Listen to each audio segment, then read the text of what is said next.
The room was always cold, not the biting cold of winter, but a quiet, persistent chill that seeped into the skin and settled like an unseen weight, pressing deep into bones and soul. I sat alone most days, wrapped in a thin blanket that did little to keep out the institutional era blend of antiseptic and loneliness. Time here moved strangely, stretched thin and repetitive, each day folding uneventfully into the next. Breakfast arrived on cracked trays, the food lukewarm and tasteless, served with mechanical politeness by nurses who barely glanced my way. The dining hall echoed with muted sounds, cutlery against plates, distant forced laughter, but for me, those noises only deepened the sensation of isolation. My existence within this institution was as muted as the hushed rooms around me. My voice had long since become a whisper, swallowed by the routine and indifference of those who came and went. Yet, beneath this quiet surface, my mind remained alert, restless, and watchful. I observed with the careful attentiveness of a woman who had learned the price of blind trust. The faces around me, nurses with practiced smiles, visitors who stayed too briefly, patients lost in their own worlds, offered clues to the rhythms of this place. I collected details like a silent witness, never missing a word or a glance that might reveal what was hidden beneath the surfaces. Morning arrived weakly through thin curtains, painting a dim light on the cracked wallpaper. I lay awake sometimes, counting the slow descent of minutes, thinking over the countless days I'd endured. The nurses spoke softly to one another as they moved past my door, fragments of ordinary life filtering in through the sterile walls. I listened as they talked about their families, weekend plans, the neighborhood gossip. Their normalcy was a stark contrast to the quiet war one waged inside my head, a war of memories, regrets, and carefully nurtured hopes. Then one afternoon, as the day waned and the shadows grew long and tired, I sat by the window, gazing out upon the small, managed garden beyond. Its greenery seemed almost artificial, too neat to be real, as if life outside these walls had been boxed and constrained just like me. The faint murmur of distant voices caught my attention, slicing through the fog of my thoughts. They were Mark and Lisa, my children, or what they had become. The familiarity of their tones made my heart tighten before I could stop it. The words they spoke were poison, dripping with greed and cold calculation. "We need to act fast," Mark said with an edge that startled me. His voice was sharp, impatient, as though the house I had called home for decades was nothing but property to be liquidated. "The second Mom feels threatened, she resists. Selling the house first is the key." Lisa's voice followed, smooth, deceptively soft but heavy with malice. "I've already handled the lawyer. The way everything is set up, the real will stays hidden until after the move. They won't suspect a thing. Once the house is gone, Mom will have no leverage." The shock of hearing them reduce my life to a business deal hammered into my chest like a blow. The walls, the rooms filled with memories of laughter and hardship, the silent shelter where I raised them, all stripped down as if my story was meaningless. Holding back the rise of an overwhelming ache, I forced myself to sit still. The silence was my shield, even as the fury and sorrow twisted inside. I wouldn't give them the satisfaction of knowing how deeply their words wounded me. Their laughter chilled my blood, mixing with plans to divide up my life's work, the assets that were supposed to ensure comfort and dignity in my later years. I realized then how cold and distant they had become, seeing me as no more than an obstacle in the path of their desires, rather than a mother to be cherished or respected. The house that once echoed with our family's presence was being sold away right under my trembling hands. Their greed was a deep cut, severing any illusion I had left of family ties. But it also ignited something within me, a slow burning flame that no betrayal could extinguish. I had been broken in many ways, yes, but not beyond repair. I was not a fragile woman to be cast aside quietly. The silent rage grew beneath that quiet surface, patient, deliberate, fierce. They had mistaken my silence for surrender, my calm for weakness, but I was far from defeated. Memories raced through my mind, the nights when I soothed their fears, the countless sacrifices made in silence, the dreams I set aside for their happiness. All those moments were now twisted, maliciously mocked by their plotting. As their voices faded down the hall, I allowed a tear to slip free, a quiet witness to my heartbreak, the betrayal of a love that had once been pure. Yet that tear carried more than sorrow. It carried a promise, steady and unyielding. My silence would become my strength. This place could be cold and empty, but inside me, a revolution was taking root. I was no longer the woman forgotten in these sterile halls. I was the quiet force gathering patience and waiting. Their greed was the spark, but I would be the flame. The time for silent endurance was over.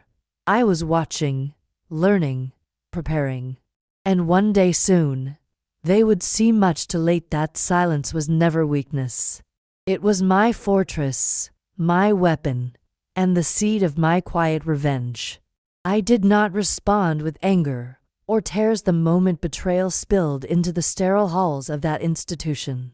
Instead, I embraced a silence so deep it became a shield and armor forged from years of endured pain and unspoken truths. Rage flickered beneath my calm exterior, but I would not let it show.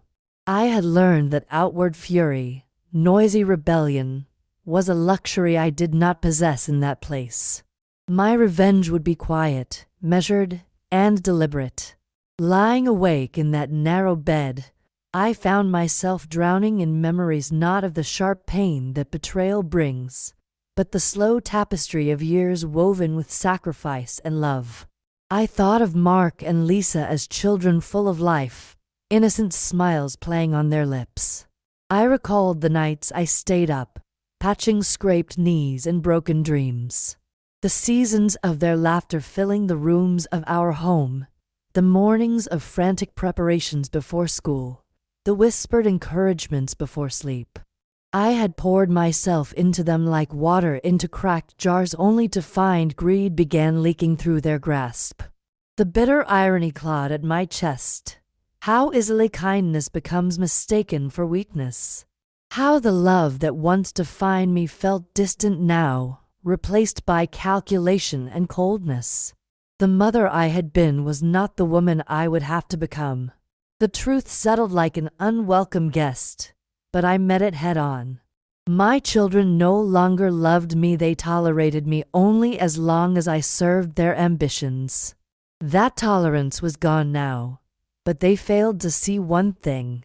I was still here, watching, learning, waiting. Inside the quiet walls that confined my body, my mind took flight. I let no moment pass wasted. I replayed every interaction, every glance or whispered conversation I caught. Slowly, I pieced together their plan, the timing of the house sale, their contacts, the trusted lawyer Lisa mentioned with such confidence.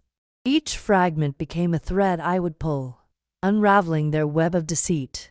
No sudden moves, no rash decisions. Patience had been my companion through many hardships, and now it became my greatest weapon. I found comfort in the methodical quiet, the slow burn of resolve beneath my composed exterior. What cut deepest was knowing they regarded me like worn furniture in that house, familiar but obsolete, a hindrance. Their greed had blinded them to one crucial fact.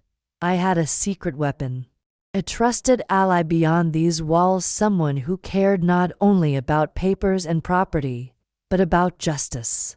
I thought of Judith, the formidable lawyer who had stood by me through years of quiet consultation.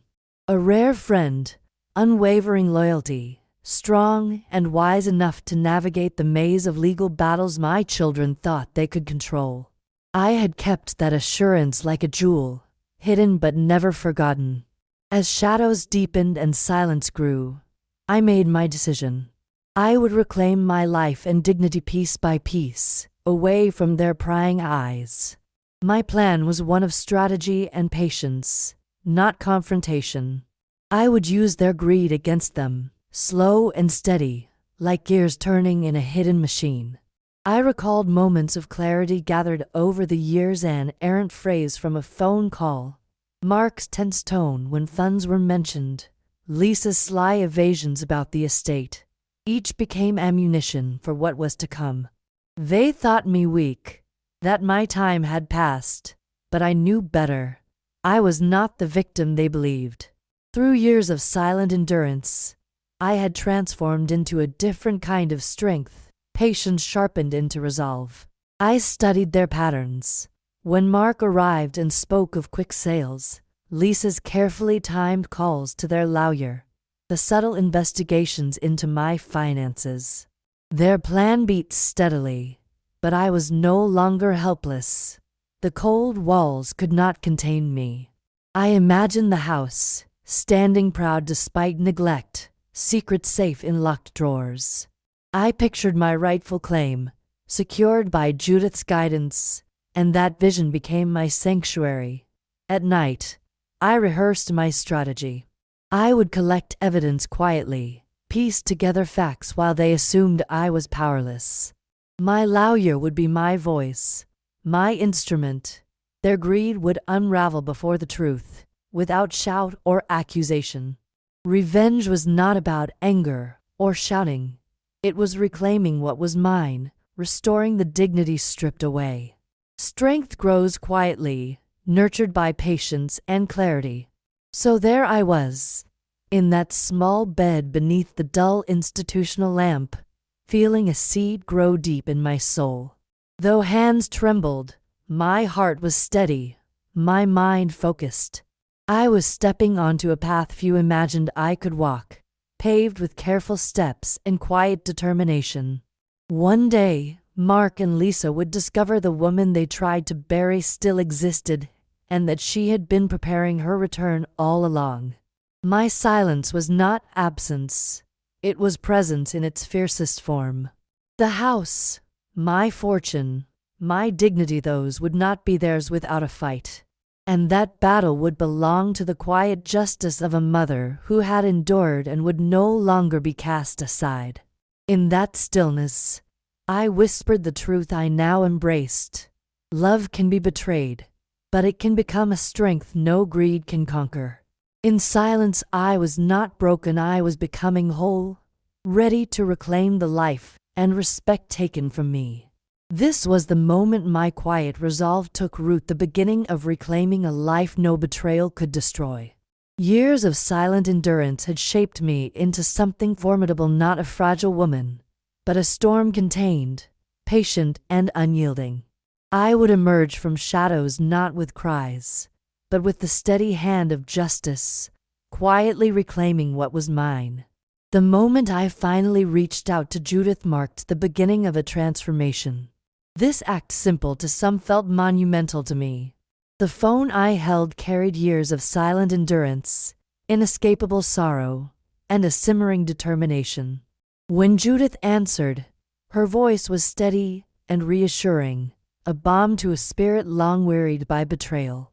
She had been a shadow of support through the years, discreet, loyal, unyielding. Now, more than ever, I needed her strength. We arranged a meeting in a quiet place, away from the watchful eyes and ears of the institution that confined me. The air was thick with unspoken tension as I placed in her hands a worn folder, my armor of truth. It contained carefully preserved evidence, whispered conversations Mark and Lisa believed I wouldn't hear, financial transfers that bypassed me, secret meetings designed to erase my influence. Each page was a testament to their merciless greed and duplicity. Judith's calm demeanor masked a fierce understanding. There was no pity in her eyes, only clarity, and an unshakable resolve to fight alongside me. She saw beyond mere documents. She grasped the emotional and moral battle that rippled beneath. This fight was not simply over money or ownership. It was about reclaiming my identity, my dignity, and justice long denied. Our work began in earnest. Judith scrutinized every contract, every clause, every signature. We rediscovered the true will hidden carefully away by my four-sided document definitively proving my rights. It would be the cornerstone of our legal fortress. Days blurred into nights, and then back again. While the world around me remained unaware, a quiet resistance was taking shape. I continued my routine within the institution, projecting an air of serene compliance. To those around me, I was a gentle, broken woman. Yet beneath, I was recalibrating, sharpening my mind, noting everything. Mark's hurried texts about selling the house, Lisa's smug conversations with an unscrupulous lawyer, their eagerness to silence me before I could act. Their overconfidence was their undoing. Their greed grew reckless, leaving cracks my watchful eyes and Judith's keen mind exploited steadily. We drafted letters not confrontational, but firm, reminding them of legal responsibilities and consequences. Every word was a calculated thread strengthening my web of protection. My lawyer was no mere advisor. She was a conspirator in justice, transforming my quiet endurance into actionable power. Through her, I gave voice to the truth they tried to bury beneath greed and lies. Outside those walls, old friends became silent pillars of support. Their discretion was as invaluable as Judith's expertise. Each discreet conversation, each silent nod of encouragement, was a reclaiming of my fractured community and self. I went through days reliving softer memories, the lullabies, the whispered prayers, the stolen hours of laughter now stained by their betrayal. They reminded me why this fight was vital, not for wealth, but for respect, love, and legacy. I imagined the house, once a sanctuary, now a battlefield. The walls I once filled with warmth now faced the threat of cold division. But that house was also the promise of my reclaimed life. Behind closed doors and legal documents, I was rewriting its fate. Underneath the calm facade, the storm was gathering. My patience, mistaken for weakness, was a sharpened edge. The house and my dignity would not fall to their greed. Mark and Lisa were blind to the woman they tried to erase. Their hunger had veiled their vision, their schemes exposed by their own haste. The moment of reckoning approached, not with fury but with quiet, relentless strength. Together with Judith, I prepared to turn the tide, taking back what was mine by rightful claim and enduring spirit. As dusk settled over the institution's windows, I embraced a fierce hope. The woman they dismissed was rising silent, determined, and unyielding, ready to reclaim every inch of her life, every ounce of her respect. What they thought was silence was the gathering of strength that no greed could break. The time had come to reveal that beneath every quiet moment was a mother's unwavering resolve to fight and to win. The days that unfolded inside the institution were a study in contrasts, a world where appearances masked the fierce undercurrents of determination beneath my composed exterior. To anyone watching, I was a quiet, compliant woman, accustomed to the constraints of my surroundings. This facade, deliberately fashioned, concealed the fire simmering just below the surface of fire stoked by years of betrayal, resilience, and now carefully plotted revenge. Behind the institutional walls, Judith and I were relentlessly piecing together the legal armor that would protect my rightful claims. Every hastily signed document, every rushed phone call by Mark and Lisa, every attempt to sell the house or liquidate assets was meticulously analyzed and countered. Judith's expertise was the hammer and chisel with which we sculpted our defenses. She navigated complex property laws and contractual nuances, turning legal jargon into a fortress that shielded me from their avarice. The house, once the heart of cherished memories and sanctuary, had transformed into a symbolic battleground. Judith expertly secured injunctions that froze any transfer of ownership, ensuring that my name remained etched as the rightful guardian of my legacy. Every brick, every corner of that home guarded not only material worth, but the intangible essence of a life built with sacrifice and love. Inside my physical confines, my body often reminded me of its limitations. Yet, my spirit grew stronger with every passing day, fueled by purpose and steeled by justice. Pain and fatigue threatened, but determination was a more potent force. Sleepless nights became a crucible, forging in me patience sharpened into unwavering resolve. The institution's grisly walls were no longer cages, they were the backdrop for a quietly brewing revolution. Mark and Lisa, consumed by greed and impatience, blundered openly. Mark's visits became fraught with tension, his once calm voice transformed into one laced with frustration. Lisa's practiced charm hardened into visible irritation, her carefully maintained facade cracking under pressure. They believed they were advancing toward their prize, oblivious to the legal and emotional barricades rising against them.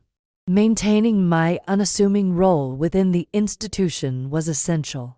I navigated daily life with a blend of gentleness and quiet command that escaped widespread notice but shifted the atmosphere subtly.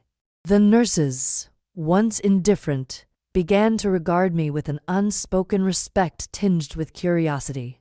I was no longer just the subdued patient they sensed a change, something potent simmering beneath my calm. Beyond the institutional prison, a network of trusted allies reinforced my struggle. Old friends and neighbors, who remembered the woman I once was, became silent pillars of support. Their discreet calls and careful visits were lifelines, bridges to a world I had not abandoned. They reaffirmed my sense of self and offered pragmatic help when shadows lengthened. One sweltering afternoon, Judith visited me. Our conversation was held in hushed tones within my small, sterile room.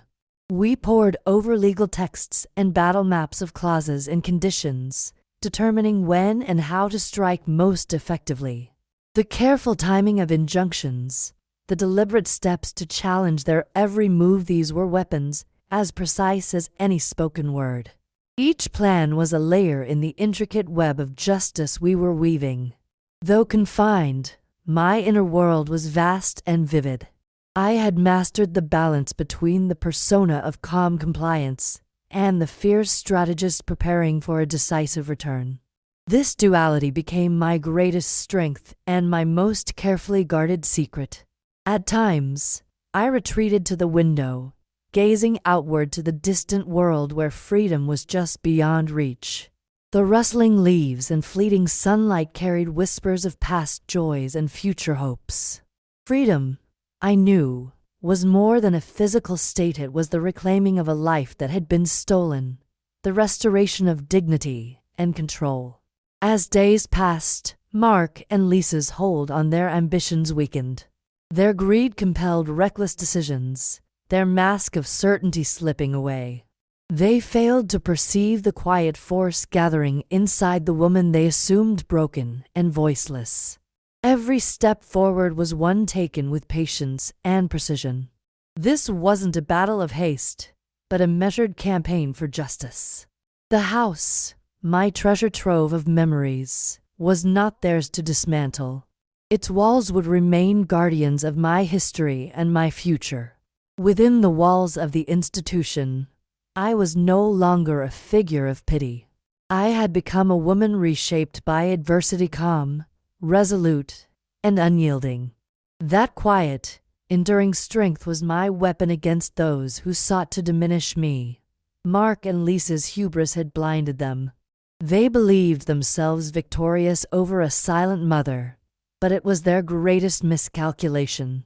The woman they tried to erase was, in truth, a storm gathering potency and precision. When the moment of reckoning came, it would not roar with fury but strike with the undeniable force of truth and justice. The home that sheltered my memories and hopes would not be loosened from my grasp. I led to lives the visible one of compliance and claimed weakness, and the hidden life of calculated resistance and inexorable strength. This dual existence was my fortress, from which I would emerge prepared and empowered. My lawyer, my friends, and my unbreakable will stood as allies in this silent war. The wrongs inflicted upon me had become the fuel for an unbreakable resolve. The home I had built, and the dignity I had lost, were now fiercely defended and soon to be reclaimed. As dusk draped its long shadows across the institution's windows, I allowed myself to nurture hope. The woman they dismissed as defeated was rising, silent but resolute, ready to reclaim her life, her legacy, and the respect that was hers by right. Their mistake was to mistake silence for weakness.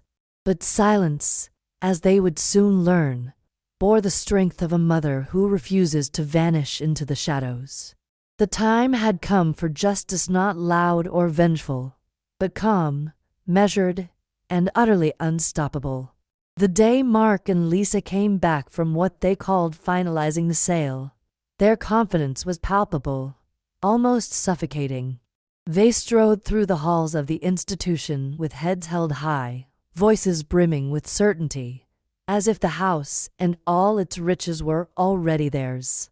Their laughter echoed with the arrogance of those who believe victory is theirs before the battle is done. But I had spent months preparing for this moment, patiently weaving a web of truth and justice too strong for their greed to unravel. They did not expect the woman who rose from her chair to greet them. There was no bitterness or tears, only a composed serenity forged from years of silent endurance. My voice was calm, steady, carrying the weight of a storm they had never anticipated. Their eyes searched mine, desperate to find weakness, the frailness they were so sure defined me. But what met them was quiet resolve, the strength of a mother betrayed but never broken. I spoke slowly, presenting the truth like a weapon honed sharp and precise. One by one, I laid bare the evidence Judith and I had gathered: fraudulent papers, suspicious transfers, secret meetings, and above all, the hidden will, untouched and legally binding. It was a testament not only to the property but to everything they tried to deny: my life, my sacrifices, my dignity. At first, shock painted their faces, disbelief following close behind. Mark fumbled for words, his usual arrogance replaced by unease. Lisa's practiced charm faltered, crashing into a wall of undeniable facts. Their carefully constructed facade cracked, exposing the greed and betrayal that had fueled their schemes. The silence that settled in that room was heavier than any shouting or accusation could have been. It was the silence of truth unveiled, of lies defeated. No triumphant cries were needed, the weight of justice spoke volumes. In their defeat, I saw the arrogance drain from their faces, replaced by the reluctant acknowledgement of failure. They had tried to silence me, to erase me from the story of my own life. Now, it was clear that silence had been my armor, and patience my weapon. There was no joy in their downfall, no satisfaction in cruelty, only a deep, solemn relief that the years of pain and betrayal were giving way to a quiet victory. I reclaimed not just a house or fortune, but a piece of my soul stolen by those I once trusted most. As they left, their footsteps hollow and subdued, I felt the immense weight of liberation settle over me. The keys to my past and future were firmly in my grasp again. This was not an end but a new beginning, one shaped by resilience and quiet strength. The echoes of their departure lingered, fading into the stillness that had become my sanctuary. I allowed myself a moment to smile softly, knowing that my silence was not weakness. It had been the wellspring of my power all along. The battle was won not with noise, but with unyielding resolve and unshakable truth. From this day forward, my life would be led by justice, dignity reclaimed and fiercely held. Yet, even in victory, I knew the journey was far from over. Healing would take time, and rebuilding a life fractured by betrayal was not simple. But the hardest part, breaking free of their grasp, was done. I had proven that silence could be transformative, that patience could be a weapon stronger than any scream. My strength was measured not in loud protests, but in calm and collected endurance. The house, once a symbol of what I lost, was now a beacon of the life I would rebuild, one anchored in truth, protected by love, and guided by hard-won wisdom. This victory was mine, not just for me but for every woman who had suffered in silence, who had been underestimated and pushed aside. It was proof that quiet strength was no weakness at all. As the setting sun cast long shadows through the institution's halls, I prepared myself for the future. The woman they thought broken was standing tall, silent, steadfast, and ready to reclaim every inch of her life and legacy. My silence would no longer be a prison, but a shield that had protected me until I could grow strong enough to fight. They had learned too late that beneath every quiet moment was a mother's fierce resolve, a will that could not be broken, that would not be silenced, and that would ultimately prevail. The days that followed their departure wrapped around me like a quiet embrace, a soft exhale after years of held breath. The keys to my home, to my past, to the life I had built and nearly lost, rested finally in my hands. It was freedom, yes, but a freedom that came with its own fragile weight. The battle was over, but the path ahead was new, uncharted, full of both promise and healing yet to be done. I escaped the shadows of the institution, not as the woman broken by betrayal, but as someone quietly reborn.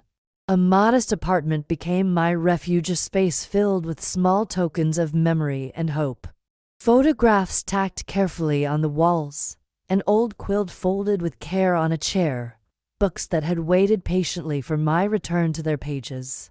These quiet comforts were the stitches sewing together the torn fabric of my life. Each morning dawned with its own challenges, the simple rituals of a day reclaimed taking on new meaning.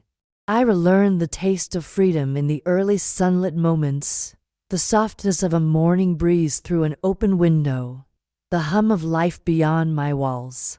Honestly, these were the things I had missed the most.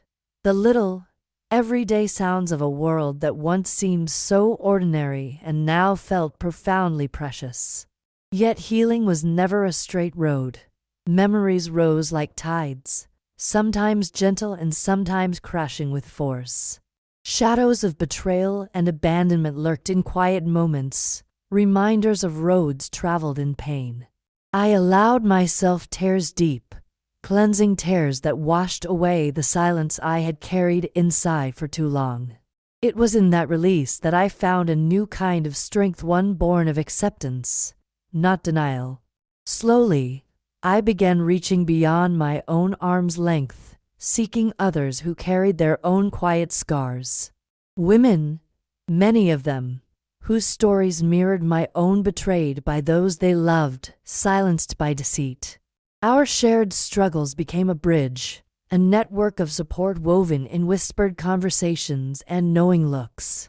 Together, we found solidarity, a collective power drawn from the shadows of suffering.